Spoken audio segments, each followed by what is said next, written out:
Good evening. Earlier this evening, a little before 6:30, one of our deputies was traveling northbound on Florida Avenue. As he went through a green light at the intersection of 124th Avenue, he observed a subject walking a bike across the street.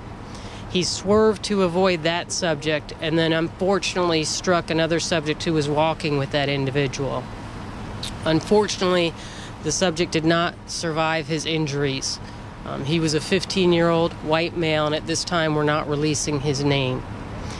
There was some confusion by some of the bystanders and family thinking that the deputy had fled from the scene. That was not the case. He was in an undercover vehicle, and he's an undercover deputy, so he immediately turned around and came back to the scene, but they didn't realize who he was at the time.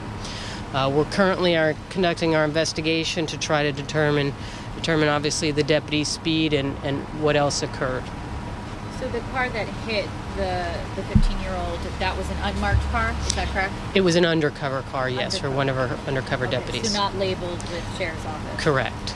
And go ahead. So can you explain again just kind of how that situation went down again? Sure. He was northbound on Florida.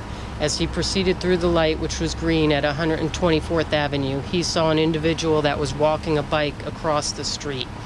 He swerved to avoid those subjects, or that subject, not seeing the other one, and hit him. And both of them were north of the crosswalk. So it was two boys crossing the street with bikes? Correct. Oh, no, I'm sorry, excuse me. The first one he observed had a bike. He was walking across the street, and the second one who we struck was just walking. But the children were not in the crosswalk, correct? They were north of it from all indications at this point. And again, we're out here doing the traffic crash reconstruction. That are in this little parking lot here that appeared, like there was one that appeared. Is that the undercover or unmarked? There is, our vehicle was over there, yes.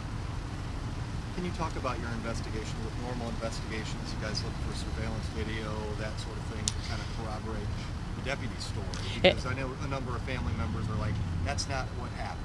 Right, and that'll be part of it. We'll be looking for cameras, getting the speeds of the vehicles. We have computers that are in the cars that will be trying to determine their speed to make sure exactly what happened and got all the accurate facts.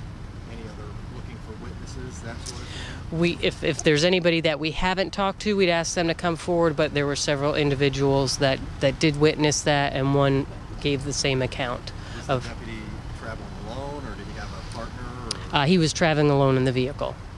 Can you comment if that deputy has been with the sheriff's office a while or newer? Just about 5 years and 10 months. Were any other vehicles involved, or just his car and this teenager? Just his car and the 15-year-old. And the car did not have lights or anything on at the time, or sirens? No, it's a completely an undercover car, and obviously we know this is difficult for the family, and our hearts go out to him, and you know, no deputy or any of us want to be in a situation like that.